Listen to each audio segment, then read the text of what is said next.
Fui humilhada pela minha própria mãe e minha meia-irmã em um evento comemorativo da empresa milionária da minha mãe, mas depois disso, tomei uma atitude que mudou o jogo completamente. Olá, seja bem-vindo ao canal Histórias Surpreendentes. Curta e se inscreva nesse canal, aproveite e ative as notificações. Aquela noite ficou marcada na minha memória como o momento em que finalmente entendi meu lugar na vida da minha mãe. Enquanto os convidados brindavam e sorrisos eram trocados em meio ao brilho dos lustres de cristal, eu sentia um gosto amargo na boca, uma mistura de decepção e humilhação. Tudo começou com um simples chocolate. Eu cresci acreditando que precisava me esforçar o dobro para conquistar um pingo de atenção da minha mãe, Helena. Desde pequena, percebia que havia uma diferença no tratamento entre mim e minha meia-irmã, Isadora. Filha do segundo casamento de minha mãe com um empresário bem-sucedido, Isadora sempre foi o centro das atenções. Eu, por outro lado, era o lembrete vivo do primeiro casamento fracassado de Helena. Meu pai nos deixou quando eu tinha 5 anos. Minha mãe, uma mulher de negócios implacável, nunca demonstrou carinho. O trabalho era sua prioridade, e o tempo que passava comigo era mínimo. Eu me acostumei a ser a filha independente, a que não pedia nada, a que não exigia amor. Mas dentro de mim, ainda restava a esperança de um dia ser reconhecida. O grande evento daquela noite era um marco na história da nossa família, o aniversário de 50 anos da empresa de cosméticos que minha mãe construiu do zero. Todos os empresários influentes da cidade estavam presentes, assim como jornalistas e investidores. O que eu não sabia era que aquela festa também servia a um propósito maior. Eu observava de longe enquanto Helena e Isadora recebiam cumprimentos e elogios. Meu lugar sempre foi esse, à margem, sorrindo educadamente, sem ser notada. Mas tudo mudou quando o grande anúncio foi feito. Hoje, diante de todos vocês, quero compartilhar uma decisão importante. Afinal, nada é mais valioso do que o legado que construímos. Minha mãe fez uma pausa dramática antes de continuar. É com muito orgulho que anuncio que minha filha, Isadora, assumirá a presidência da empresa. Um silêncio pairou sobre o salão antes que os aplausos ecoassem. Meu coração afundou no peito. Então era isso? Anos de dedicação, incontáveis madrugadas ajudando na empresa, noites sem dormir estudando administração para, no fim, ser completamente ignorada? A dor foi ainda maior quando minha mãe se virou para mim, com um sorriso frio nos lábios, e acrescentou: "E, claro, minha querida Luísa, para que não se sinta excluída, preparei algo especial para você." Uma das garçonetes se aproximou com uma bandeja prateada. Sobre ela, um único bombom envolto em papel dourado. A plateia riu. Eu senti o rosto queimar. A humilhação era clara. Enquanto Isadora herdava uma fortuna, eu recebia um chocolate. Naquele momento, algo dentro de mim se partiu. A dor foi substituída por outra coisa, uma determinação silenciosa. Minha mãe acabará de selar seu próprio destino. Eu não sabia como, mas aquilo não ficaria assim. A festa seguiu como se nada tivesse acontecido. Enquanto todos brindavam a nova presidente da empresa, eu sentia minha garganta travar. O bombom ainda estava na minha mão, o papel dourado brilhando sob a luz do salão. Era isso que minha mãe achava que eu merecia?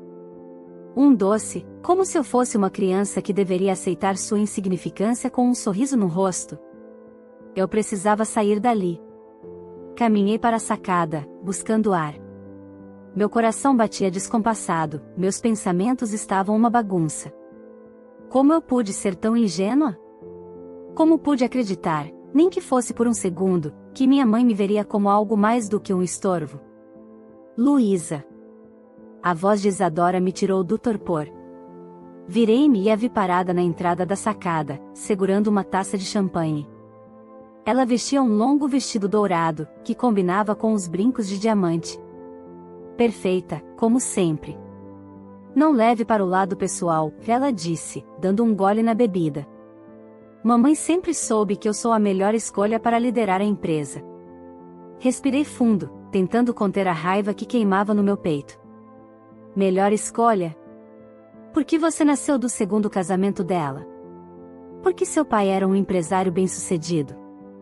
Ela riu, um som leve e ensaiado. Não se trata disso, irmãzinha. Eu sempre estive preparada para isso. Você sabe que nunca teve o talento necessário. Aquilo foi um golpe. Eu trabalhava na empresa desde os meus 19 anos. Conhecia cada setor, cada estratégia. Se alguém ali estava preparado, era eu. Não se preocupe, continuou Isadora. Mamãe já conversou com o conselho e decidiu que você pode continuar trabalhando na empresa.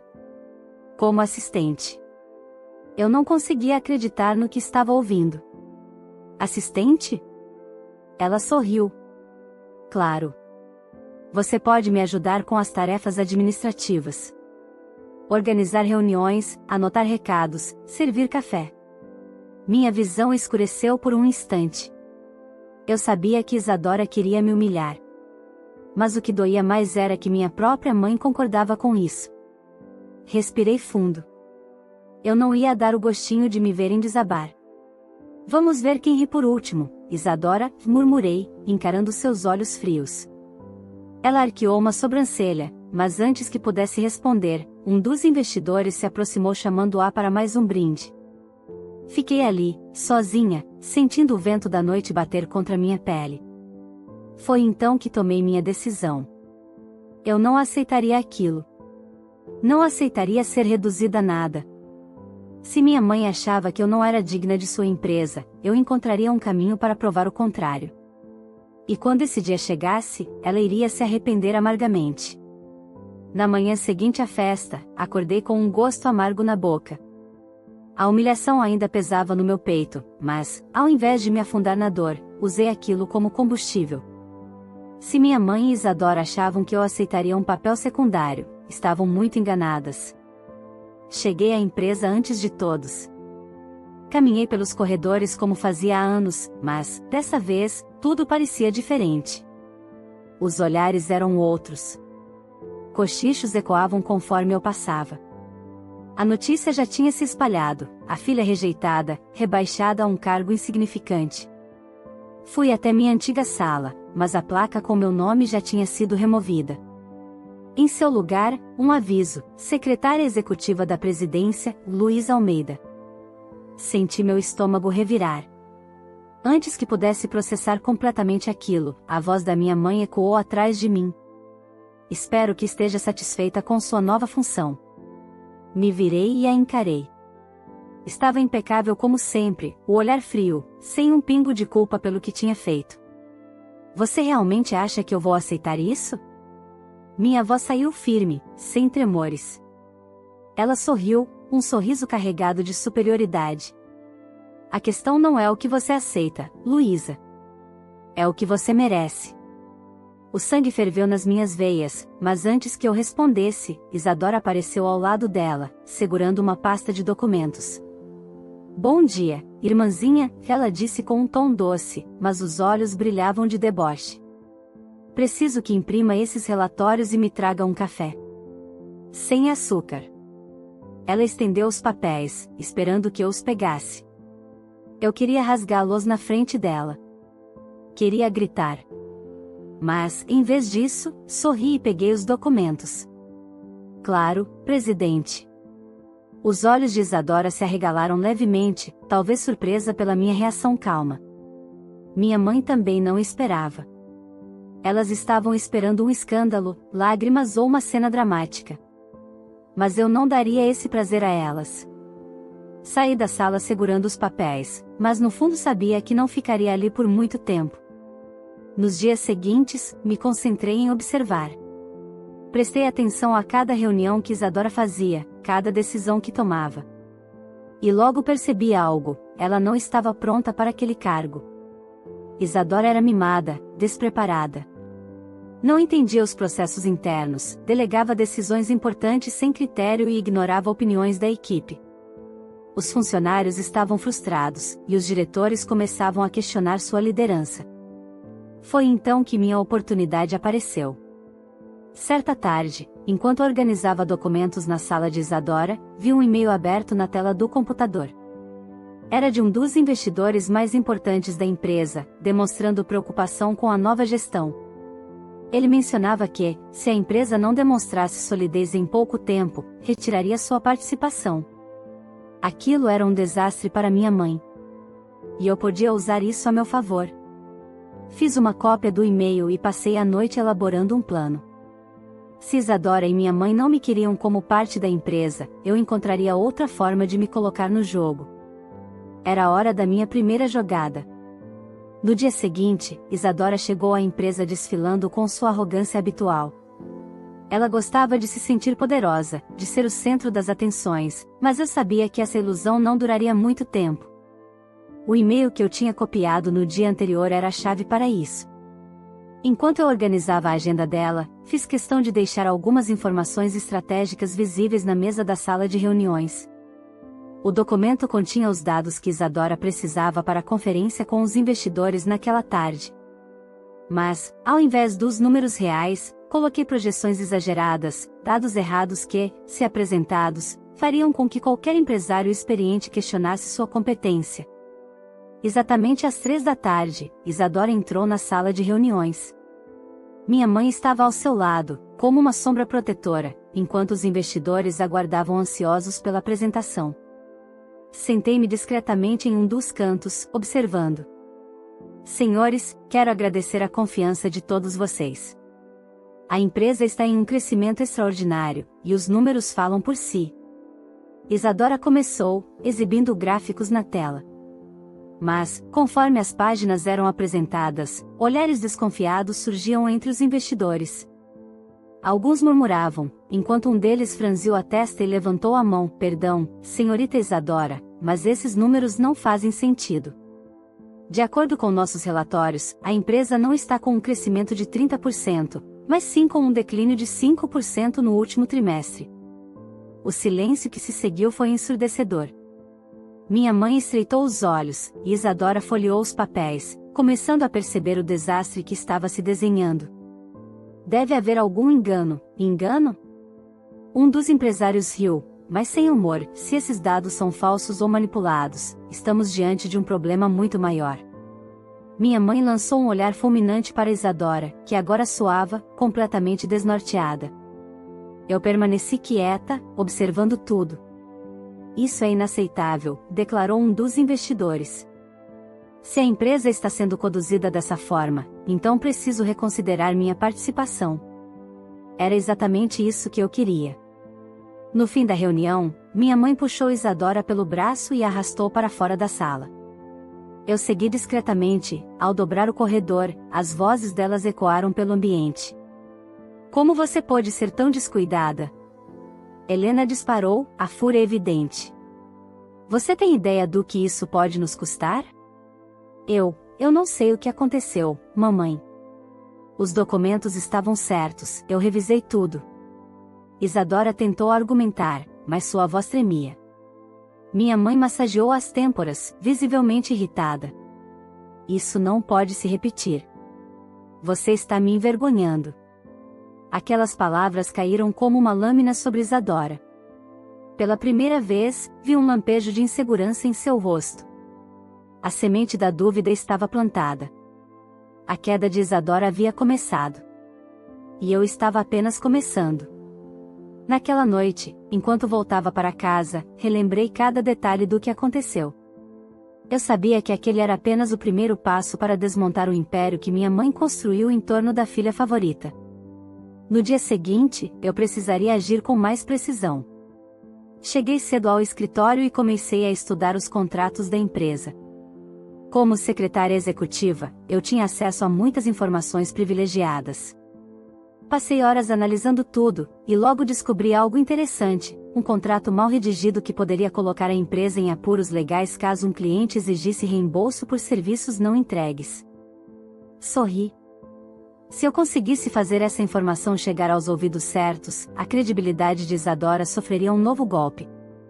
Agora, era só esperar o momento perfeito para agir. O clima na empresa estava tenso.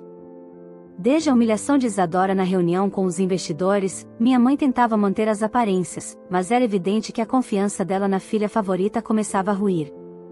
Os cochichos nos corredores aumentavam. Alguns diretores estavam apreensivos, outros já especulavam sobre uma possível crise. E eu? Eu apenas observava. Esperava o momento certo para agir. Naquela manhã, resolvi testar os limites de Isadora. A presidente já chegou? Perguntei casualmente a uma das secretárias. Ainda não. Parece que teve uma reunião particular com sua mãe logo cedo, respondeu, baixando o tom de voz. Interessante. Quando finalmente apareceu, Isadora parecia diferente. O salto alto ainda ecoava no piso frio da empresa, mas seu rosto não escondia o estresse. Ela passou direto por mim, sem a costumeira expressão de superioridade. Minha mãe, por outro lado, não escondia a frustração. Eu soube, naquele momento, que a discussão entre elas não tinha sido boa. Continuei com minha estratégia. Ao longo do dia, deixei escapar pequenos comentários aos funcionários certos. Mencionei, de forma sutil, que Isadora parecia sobrecarregada, que a responsabilidade era grande demais para alguém com tão pouca experiência. Os rumores ganharam força rapidamente. No final da tarde, decidi agir de vez. Sabia que Isadora tinha uma reunião importante com um dos maiores clientes da empresa. O contrato desse cliente era o mesmo que eu havia estudado anteriormente, aquele que continha cláusulas problemáticas que poderiam gerar um rombo financeiro se fossem questionadas. Isadora, como esperado, não tinha revisado os termos corretamente.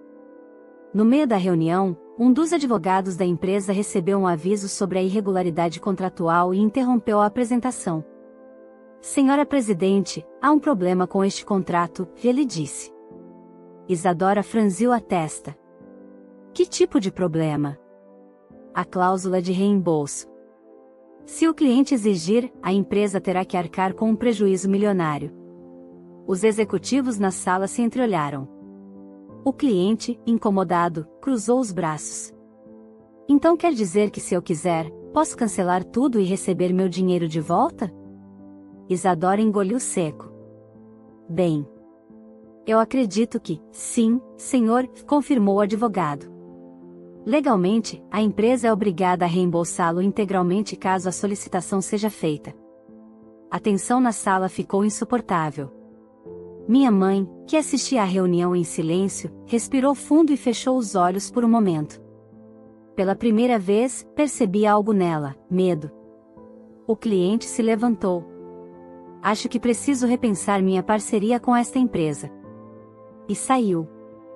Assim que a porta se fechou, minha mãe se levantou e olhou para Isadora com frieza. O que está acontecendo com você? A voz dela era baixa, mas carregada de veneno. Como pôde ser tão irresponsável? Eu não sabia dessa cláusula, Isadora tentou se justificar. Você deveria ter revisado cada detalhe. A empresa não pode ser gerida dessa maneira. Dessa vez, os olhares estavam todos sobre Isadora. Funcionários, diretores, todos vendo a presidente desmoronar. O golpe final estava próximo. Saí discretamente da sala, mas ouvi Isadora murmurar algo em voz baixa. Talvez eu realmente não seja boa para isso. Sorri. A dúvida agora consumia minha irmã. E minha mãe começava a perceber que havia apostado no cavalo errado. A queda completa estava prestes a acontecer. Os dias que se seguiram foram um pesadelo para Isadora. A confiança dos investidores despencou, os clientes começaram a questionar a segurança dos contratos e, para piorar, minha mãe não conseguia mais ocultar sua decepção. Pela primeira vez, a mulher que sempre me ignorou estava sem saída. E eu ainda não tinha terminado. Naquela manhã, enquanto entrava no escritório, vi Isadora sentada em sua mesa, olhando para a tela do computador sem reação. Seus olhos estavam vermelhos, como se tivesse chorado. Era estranho vê-la assim, frágil, sem a arrogância de sempre. Minha mãe entrou na empresa pouco depois. Caminhava rápido, os saltos ecoando no chão de mármore, com o celular grudado no ouvido. Eu exijo uma explicação. Esbravejou para alguém do outro lado da linha. Como assim as ações caíram mais 10%? Como isso aconteceu em tão pouco tempo? Isadora baixou a cabeça. Foi então que o destino agiu. O telefone da recepção tocou e a atendente atendeu, mas logo ficou pálida. Senhora Helena, há uma equipe da Receita Federal na recepção. Eles querem falar com a senhora. Minha mãe arregalou os olhos. O quê? Ninguém conseguia acreditar no que estava acontecendo. Eu já sabia. Os inspetores entraram na empresa, sérios e diretos. Senhora Helena, sua empresa está sob investigação por inconsistências fiscais. Precisamos que nos acompanhe para esclarecimentos. A sala de reuniões foi esvaziada. Funcionários cochichavam, chocados com a cena. Isadora se levantou de repente. Mamãe, o que está acontecendo? Isso só pode ser um engano. Minha mãe tentava argumentar, mas o desespero era evidente. Mas não era um engano. Durante anos, minha mãe manipulou relatórios financeiros, ocultou informações e fraudou impostos para manter sua empresa no topo. O que ela não imaginava era que alguém teria acesso a esses documentos, e os enviaria para os órgãos corretos. Sim, fui eu. A verdadeira herdeira dessa história sempre fui eu. Naquele momento, minha mãe olhou para mim. Pela primeira vez, não com desprezo ou indiferença, mas com pavor. Ela finalmente entendia. A mulher que passou a vida inteira me tratando como alguém insignificante, favorecendo outra filha que sequer sabia administrar um negócio, agora estava diante da ruína. Você, ela murmurou, com a voz falhando. Sim, mamãe. Eu. Respondi, olhando diretamente em seus olhos. Os inspetores a levaram sob custódia para prestar depoimento, enquanto Isadora desabava na cadeira, sem saber o que fazer. A empresa que deveria ser dela estava prestes a cair. Mas algo precisava ser feito. Nos dias seguintes, os diretores começaram a pressionar por mudanças. Com Helena afastada e Isadora completamente desacreditada, um novo nome precisava ser indicado para assumir a empresa. E para surpresa de todos, meu nome surgiu na reunião dos acionistas. Luísa tem experiência, ela conhece essa empresa por dentro e por fora. Um dos diretores sugeriu. Eu jamais imaginei ouvir aquilo. Minha mãe passou anos tentando me apagar, mas no final, quem realmente merecia estar ali era eu. A decisão foi oficializada. Tornei-me a nova presidente da empresa. O primeiro ato como presidente? Resolver o problema que minha mãe criou. No dia da minha posse, entrei na sala onde minha mãe costumava se sentar e observei tudo. A cadeira de couro, a mesa imponente. Eu estava no lugar que sempre deveria ter sido meu. Pedi que minha mãe viesse ao escritório. Ela entrou, ainda altiva, mas seu olhar carregava rancor e humilhação. Eu não acredito que você fez isso. Ela disse, com a voz carregada de veneno. Cruzei as mãos sobre a mesa e encarei seus olhos frios. Eu apenas deixei que você colhesse o que plantou. Ela respirou fundo, tentando conter a fúria. Você não pode me tirar daqui. Eu construí essa empresa do zero. Sorri. E também a destruiu com suas fraudes e mentiras. O conselho de diretores já concordou com minha decisão. Você está oficialmente demitida. A expressão dela foi de puro choque. Isso é um absurdo. Eu sou sua mãe. Isso não te impediu de me humilhar a vida inteira. Agora, é sua vez de sentir o que eu senti. Ela tentou protestar, mas os seguranças entraram e a escoltaram para fora. E Isadora? Bem, eu poderia tê-la expulsado também. Mas resolvi que uma punição pior seria mais justa. Você não está preparada para ser presidente, Isadora, falei para ela. Mas talvez possa aprender alguma coisa começando de baixo. Ela me olhou confusa. O que isso significa? A partir de agora, você será minha assistente. Os olhos dela se arregalaram. O quê? Se quiser ficar, será dessa forma. Caso contrário, a porta da rua é serventia da casa. Isadora não teve escolha. Minha mãe sempre acreditou que eu nunca seria nada, que sempre viveria à sombra dela e de Isadora. Mas agora, eu era presidente. E elas estavam exatamente onde sempre quiseram me colocar. A lei do retorno tinha sido cumprida. Se essa história te prendeu até o final, imagine quantas pessoas também vão se surpreender com essa reviravolta. Não esqueça de curtir o vídeo para ajudar o canal, inscrever-se para mais histórias emocionantes como essa e compartilhar com amigos e familiares. Sua interação é essencial para continuarmos trazendo conteúdos incríveis. E me conta nos comentários, o que você faria no lugar da Luísa? Vamos conversar!